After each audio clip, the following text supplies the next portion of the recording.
જો તમે એક વખત આ રીતે ઘઉંના લોટમાંથી ઘણા બધા લેયર્સવાળી ખારી બનાવી લીધી ને તો તમે ક્યારેય બહારથી નહીં લાવો. તો એના માટે આપણે એક મોટો બાઉલ જેટલો ઝીણો ઘઉંનો રોટલીનો લોટ લઈ લઈશું. હવે એની અંદર 1 ચમચી અજમા, અડધી ચમચી જીરું. હવે ગરમ તેલની અંદર મીઠું અને હિંગ નાખી મોણ મુઠ્ઠી વળે એટલું આપી ગરમ પાણીથી લોટ બાંધી દઈશું.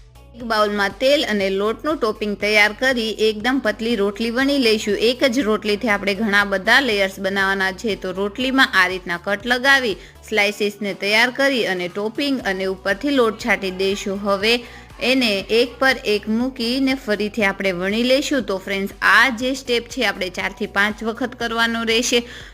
તમે તમારી પસંદનો આ રીતે કટ કરી શકો છો. હવે એને આપણે ફ્રાય કરી દઈશું. બંને સાઈડ ક્રિસ્પી થાય ત્યાં સુધી એને ફ્રાય કરી દેવાનું છે. તો ફ્રેન્ડ્સ, આજનો વિડીયો તમને સારો લાગ્યો હોય તો લાઈક અને સબસ્ક્રાઈબ કરવાનું ભૂલશો નહીં અને વધુમાં વધુ શેર કરજો.